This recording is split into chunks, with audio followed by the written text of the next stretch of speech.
Okay traders, तो अभी मैं आपको मूविंग एवरेज के बारे में बिल्कुल इजी वे से बच्चों की तरह समझाने वाला हूं। तो आप बिल्कुल ही कंसंट्रेशन और फोकस से आपको समझना होगा। मैं आपको कोई भी फार्मूले, कोई भी रूल्स वगैरह समझाने वाला नहीं हूं। मैं आपको उसका यूज समझाऊंगा। मूविंग एवरेज का कैसे बनती है, क्यों बनती है, ये ई में क्या, ये सिंपल मूविंग एवरेज क्या, एक्सपोनेंशियल मूविंग एवरेज, या कुछ भी समझने की कोई जरूरत नहीं है आपको।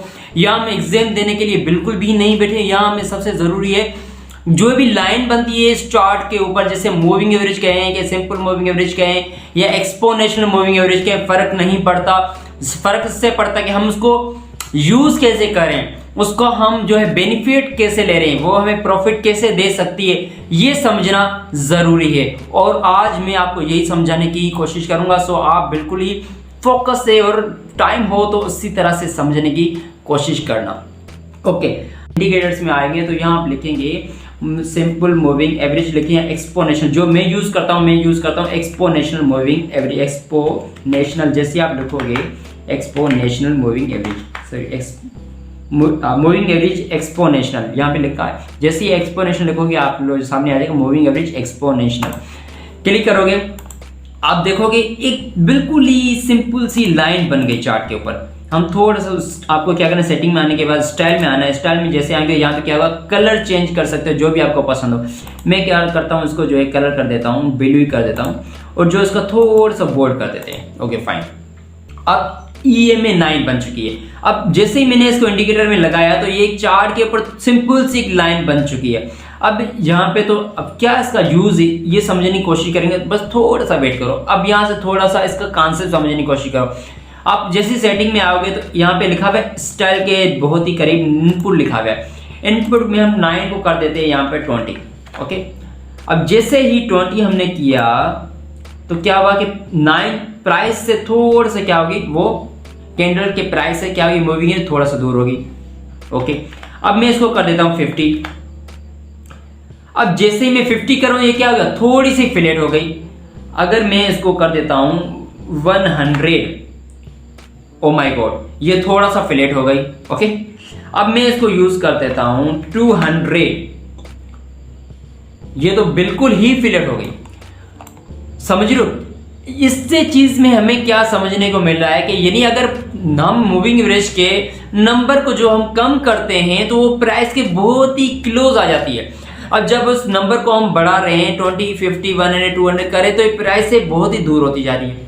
अब ये फंडा क्या है और ये इसका रीजन क्या है, हमें क्या करना चाहिए, हमें कौन सी मूविंग एवरेज यूज करनी चाहिए, तो मैं आपको समझाने की कोशिश करता हूं। अब ये कैसे बनती है, क्यों बनती है, किस तरह से इसके मूविंग एवरेज से नंबर कम होने से प्राइस से नजदीक जा रही है, नंबर बढ़ाने से प्राइस से दूर जा रही है, क्या कैलकुलेशन इसका, कोई समझने की जरूरत नहीं है, हमें इसका यूज आना चाहिए। अब मैं जो यूज करता हूं सबसे पहले मूविंग एवरेज मैं आपको समझाऊंगा कि मैं एक्सपोनेंशियल 55 EMA यूज करता हूं और मुझे ये बहुत ही सॉलिड रिजल्ट प्रोवाइड करता है। मोस्ट कॉमनली यूज EMA क्या होती हैं, अब लोग 5 नंबर की मूविंग एवरेज यूज करते हैं, 9 यूज करते हैं, 15 यूज करते हैं, 20, 30, 50 पता नहीं कौन कौन सी यूज करते हैं। लेकिन बहुत ही इंपॉर्टेंट मोस्ट कॉमनली जो out of the world traders use करते हैं वो होती है, एक सबसे पहले 20 होती है, दूसरी होती है 55 EMA, तो तीसरी होती है 100 और जो फाइनली होती है 200। 200 इज द फाइनल डिफेंस होती है। वो 4 ही मूविंग एवरेज वर्ल्ड के अंदर यूज होती हैं जो कि ट्रेडर्स यूज करते हैं। और इन सब में से मैं जो मेरी फेवरेट है, जो मुझे सॉलिड रिजल्ट प्रोवाइड करती है, वो है 55 EMA। सबसे पहला कॉन्सेप्ट होता है कि अबोव एंड बिलो। नंबर 2 है राइजिंग एंड फॉलिंग। नंबर 3 है सपोर्ट एंड रेजिस्टेंस। सबसे पहले अबोव और बिलो क्या आता है, जब भी प्राइस 55 EMA के ऊपर रहेगी तो मैं इसे कंसीडर करूंगा कि प्राइस बुलिश है, कि प्राइस जो है अप ट्रेंड में है और प्राइस जो है बुलिश है। और जब भी 55 EMA के नीचे प्राइस रहेगी, बिलो रहेगी, तो मैं कंसीडर करूंगा कि प्राइस जो है बियरिश है। 55 EMA हमें क्या करती है, इंडिकेट करती है, डायरेक्शन बताती है, मार्केट का ट्रेंड समझाती है कि मार्केट जो बियर है, बियरिश है या बुलिश है। तो मैं कंसीडर कब करता हूं बुलिश, जब भी 55 EMA के प्राइस अबोव रहती है तो मैं इस मार्केट को कंसीडर करता हूं बुलिश है। जब मार्केट जो है 55 EMA के बिलो यानी नीचे रहती है तो मैं कंसीडर करता हूं कि मार्केट जो है बियरिश है। नंबर 1 कॉन्सेप्ट आपको समझ आ चुका है। ओके, नंबर 2 बात करते हैं कि राइजिंग और फॉलिंग क्या होता है। जब भी प्राइस मूविंग एवरेज जब भी राइजिंग होती है और प्राइस उसके जो है अबव रहती है, तो मैं कंसीडर करता हूं कि मार्केट जो है बुलिश है और मुझे इसमें जो है हमेशा लॉन्ग पोजीशन ओपन करने की ही प्लानिंग करनी है। जब भी मार्केट में मूविंग एवरेज जो है राइजिंग है, ऊपर की तरफ है और प्राइस उसके अबव है, तो मैं कंसीडर करूंगा मार्केट बुलिश है, तो मुझे बुलिश मार्केट में हमेशा लॉन्ग पोजीशन ओपन करने की ही प्लानिंग करनी है। और कहां पे एंट्री होगी, कहां पे स्टॉप लॉस होगा, क्या हमारा टारगेट है, वो हम बाद में डिस्कस करेंगे। लेकिन एक चीज हमें माइंडसेट बनाना है कि हमें ट्रेडिंग प्लान में लॉन्ग पोजीशन का ही सोचना है। जब भी मूविंग एवरेज राइजिंग होगी और प्राइस उसके अबव रहेगी, तो मैं लॉन्ग पोजीशन का ही सोचूंगा, उसके अलावा कुछ भी नहीं सोचूंगा। क्लियर है? रूल समझ आ रहा है आपको? ओके। उसके बाद हम देखेंगे कि मार्केट में जब भी प्राइस फॉलिंग है, मूविंग एवरेज जब भी फॉलिंग है और प्राइस इसके नीचे यानी बिलो है, तो मैं हमेशा शॉर्ट पोजीशन ओपन करने का ही सोचूंगा, लॉन्ग पोजीशन ओपन करने का कभी भी नहीं सोचूंगा।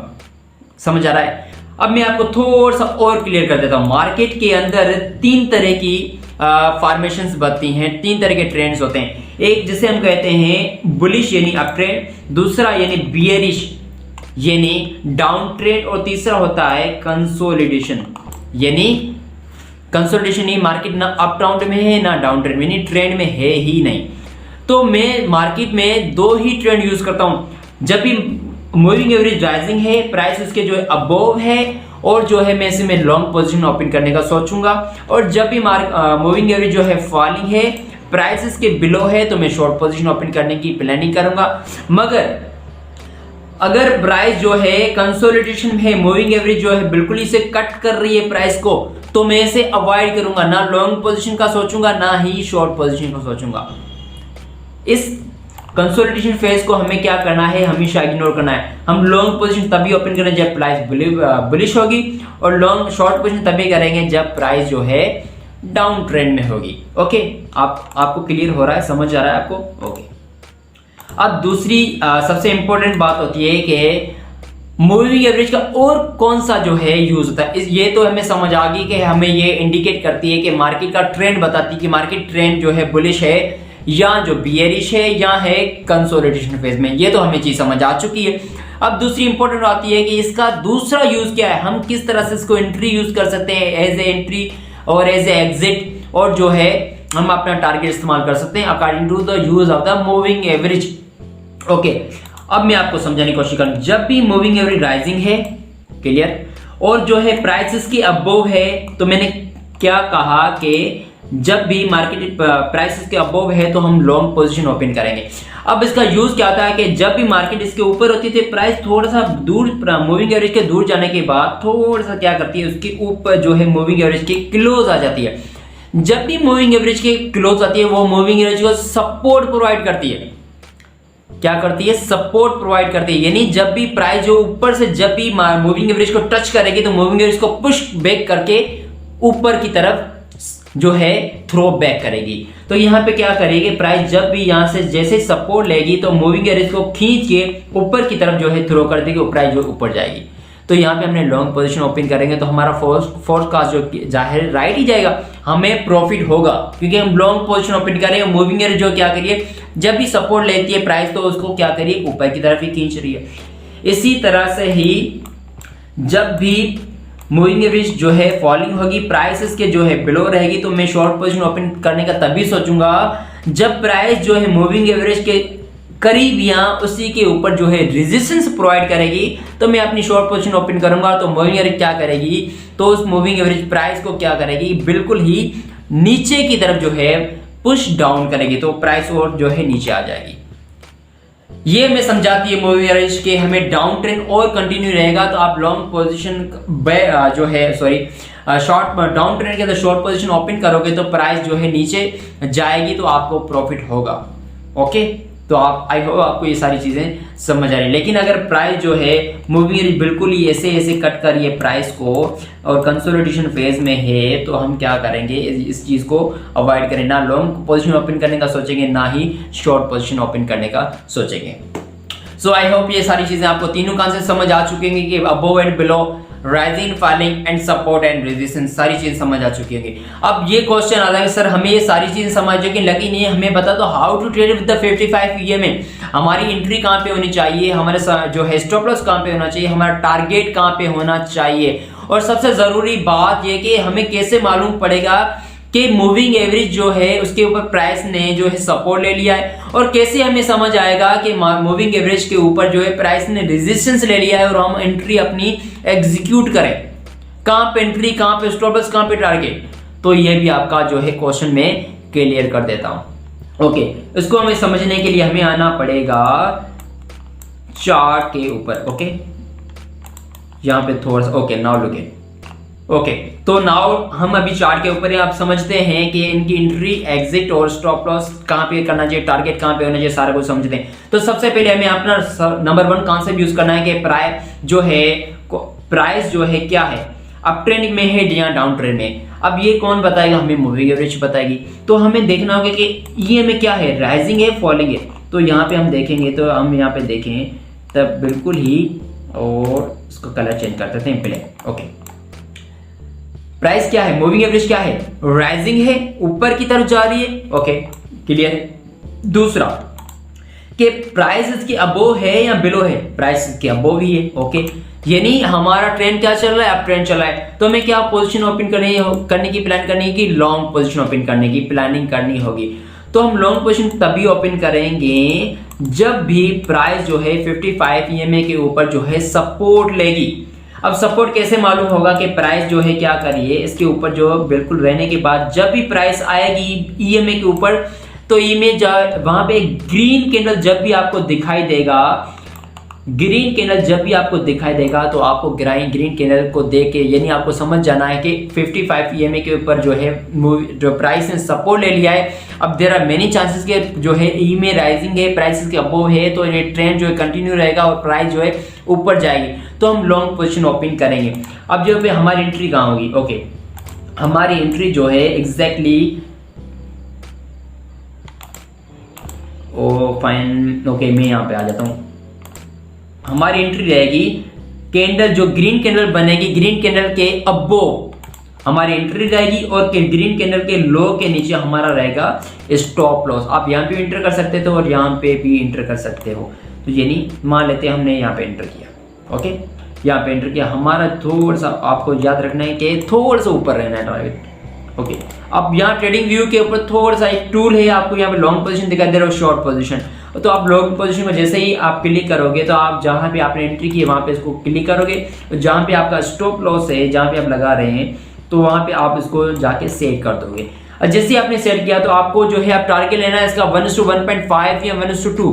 तो मैं रिकमेंड करता हूँ आप बिगनर तो 1:5 पर जाओ या 1:2 भी ले सकते हो, पर हम यहाँ पे कि हम 1:2 लेने की कोशिश करते हैं। तो यहाँ पे अगर देखेंगे तो प्राइस को थोड़ा सा खींचोगे आप, इसको टूल के बिल्कुल ही फ्रंट सेंटर पर देखो तो रिस्क टू रिवार्ड रेशियो लिखा है, आगे जो नंबर देखो बढ़ते जा रहे हैं। 1:1.5 से लेकर जाके ये प्राइस ने 1:2 क्लियर कर दिया। यहाँ पर देखो रिस्क टू रिवार्ड रेशियो 2 बन गया, यानी कि जो हमारा टारगेट जो स्टॉप लॉस था 1.336 उसका डबल हमने लिया है 2.8 तक हमारा जो है, यानी रिस्क टू रिवार्ड रेशियो क्या हो गया, डबल हो गया। एंट्री समझ आ गई आपको। स्टॉप लॉस आपको जो है buy above the high, stop loss below the low, और टारगेट जो आपका होगा उसका डबल रहेगा। ओके, अब हम यहाँ पे आते हैं, देखें। ओके, अगर हम यहाँ पे आके एंट्री करें तो ओके, मूविंग एवरेज क्या है, मूविंग एवरेज राइजिंग है। ओके, प्राइस इसके क्या है, अबोव है। और जब भी प्राइसेस ने इसके ऊपर सपोर्ट लिया तो हम क्या करेंगे, ग्रीन कैंडल के ऊपर जो है buy above the high, stop loss below करेंगे। टूल यूज करने के बाद हम थोड़ा सा इसको जहां पे लगा रहते हैं, और टारगेट क्या होगा हमारा 1:2। ओके, बॉम हिट हो गया। समझ आ रही है आपको, चलो ठीक है। अब हम थोड़ा सा शॉर्ट पोजीशन का जो है यहाँ पे भी एंट्री है अगर करते तो यहाँ पे भी हमारा टारगेट बन सकता है। ओके, टूल में जाते हैं, यहाँ पे सिलेक्ट करते हैं, और यहाँ पे हमारा स्टॉप लॉस है, और ये हमारा 1:2 भी, इवन 1:3 भी ले लें वो भी हिट हो गया। Okay, boom. अब आ जाते हैं डाउन ट्रेंड में। ओके, डाउन ट्रेंड में क्या होगा कि मूविंग एवरेज क्या है, फॉलिंग है, प्राइस इसके बिलो है, राइट। अब हमें कब शॉर्ट पोजीशन ओपन करनी है, जब भी मूविंग एवरेज के प्राइस जब क्लोज आएगी और वहां पे रेजिस्टेंस लगेगी। कहां कैसे मालूम पड़ेगा, रेजिस्टेंस ले लिया, वहां पे रेड कैंडल जो है रेड कैंडल की फॉर्मेशन करेगी। यहां पर आएंगे तो यहां पे एक रेड कैंडल की फॉर्मेशन बनी है, हमने क्या किया कि यहां पे हमने एंट्री कर ली, फाइन, और ये हमारा था स्टॉप लॉस, ओके, उसके जो है अब हाई, तो हम टारगेट लेंगे इसका 1:2 और ये इसका जो है टारगेट हमारा 1:2 बूम हिट हो गया, राइट। तो इसी तरह से हम ट्रेड को एग्जीक्यूट करेंगे, इसी तरह से हमारा जो एंट्री होगा एग्जिट होगा और टारगेट भी रहेगा। तो सबसे ज़रूरी बात यही होती है कि आपको यूज़ करना आना चाहिए, समझना चाहिए कि ट्रेंड कौन सा चल रहा है, ईएमए जो है फॉलिंग है या राइजिंग है, प्राइस उसकी अबो है या बिलो है, सपोर्ट ले रही है, रेजिस्टेंस ले रही है। जब भी मार्केट जो है इस तरह से करेगी तो हमें उसी तरह से अकॉर्डिंग टू द ट्रेंड हमें अपने जो है एंट्री जो है प्लानिंग, एग्जिट प्लानिंग और टारगेट प्लानिंग करनी चाहिए। Which is the most important और best time frame to use 55 EMA। तो मैं कह सकता हूं कि ये सारे बेस्ट टाइम है, यूज़ करते 15 मिनट में यूज़ कर सकते हो आप, 1 आवर 4 आवर 1 डे किसी भी टाइम फ्रेम यूज़ कर सकते हो। लेकिन आप एज ए बिगिनर तौर में आपको समझाने रिकमेंड करूंगा कि आप उसको जो यूज़ करो 4 आवर के टाइम फ्रेम, आप टाइम फ्रेम में क्लिक करोगे तो 4 आवर के टाइम फ्रेम आपको उसको यूज करना है, 4 आवर के टाइम फ्रेम आपको इसको यूज करना है।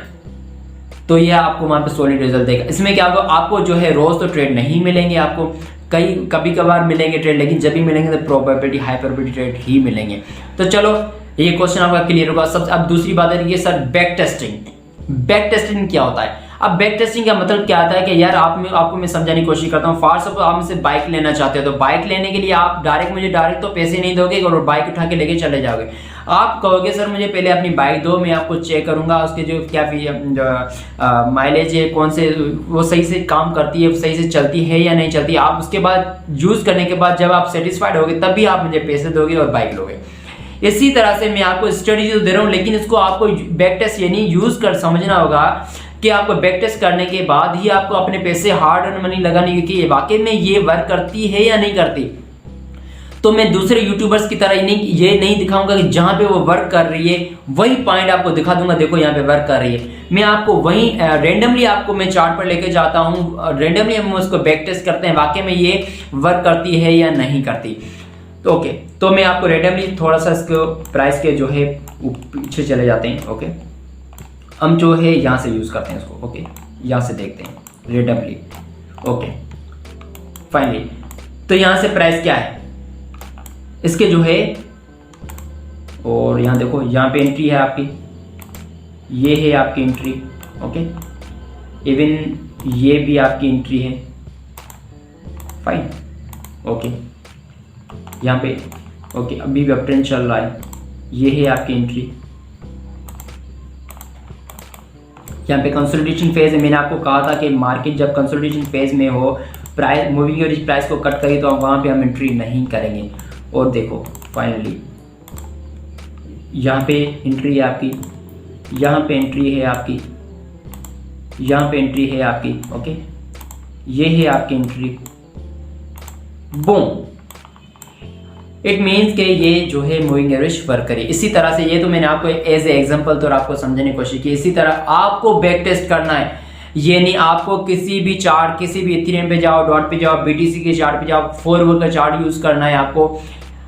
4 आवर टाइम फ्रेम होगा, चार्ट कोई भी इथेरियम का यूज करो, जो भी यूज करना कर लो। उसके ऊपर जाने के बाद आपको पीछे जाना है, रेंडमली आपको जो है देखना है कि प्राइस मूविंग एवरेज आपको राइजिंग है, उसके ऊपर प्राइस है, और सपोर्ट लेने के बाद पर वाकई वो उसको पुशअप करके पीछे फेंक रही है कि नहीं, थ्रो बैक कर रही है कि नहीं कर रही है। आपको यूज करना है कि आपको ट्रेड वाकई वहां पे कितने ट्रेड मिले। आपको पेज उठाओ, देखो 10 ट्रेड्स मिले, 10 ट्रेड्स में जो है लॉन्ग पोजीशन और शॉर्ट पोजीशन दोनों को मिला के आपने 10 ट्रेड्स लिया, आपको दिखाई दी कि मूविंग एवरेज मुझे मिले, उसमें कितना जो स्टॉप लॉस जो है मेरे टारगेट हिट हुए हैं, कितना जो है स्टॉप लॉस हुआ है, कितना इसमें प्रॉफिट दिया है, कितना इसमें लॉस का परसेंटेज दे रहा है। तो आपको ये बैक टेस्ट करना होगा। और सबसे अब जरूरी बात आती है कि ड्रॉबैक्स ऑफ द 55 EMA। तो 55 EMA के जो है सबसे बड़ा ड्रॉबैक ये है कि आप इसमें जो है आपका जो लॉसेस भी होंगे, आपके स्टॉप लॉस हिट होंगे। ओके, और दूसरी ड्रॉबैक ये है कि आपके कई बार जो है आपके ट्रेड अपॉर्चुनिटीज आपकी मिस हो जाएंगी। और तीसरा ड्रॉबैक ये है कि आपका जो है ट्रेड लेने के बाद जो है मार्केट थोड़ा नीचे आएगी, लेकिन फिर क्या करेगी, आपका जो है स्टॉप लॉस खा जाएगी। और चौथा ड्रॉबैक ये होगा कि कई बार आप जो है आप ब्रेक इवन पे निकल जाओगे। मार्केट आपकी एंट्री करोगे, एंट्री करने के बाद प्राइस आपके फेवर में भी जाएगी, लेकिन क्या होगा कि एक दो कैंडल्स या बड़ी कैंडल्स जो है बनने के बाद आपकी जहाँ पे एंट्री होगी, ब्रेक इवन का मकसद यह था जहाँ पे आपने एंट्री की है आप अपना स्टॉप लॉस स्विच कर दोगे उस जगह पे, ताकि आपका लॉस ना हो ना प्रॉफिट हो। तो ये नहीं, आप जो मार्केट आप फिर से क्या करें, रिवर्स ब्रेक होने के बाद टारगेट जो है हिट नहीं करेगी और डायरेक्टली आपके ब्रेक इवन पॉइंट पर आ जाएगी जहाँ पे आपने एंट्री की थी। तो ये चार ही ड्रॉबैक्स हो जाएंगे। ये नहीं, आपका स्टॉप लॉस भी हिट होगा, आपके लॉसेस भी होंगे, आपके जो ट्रेड भी मिस होंगे, आप ब्रेक इवन पे भी निकल जाओगे, कई बार ऐसा होगा।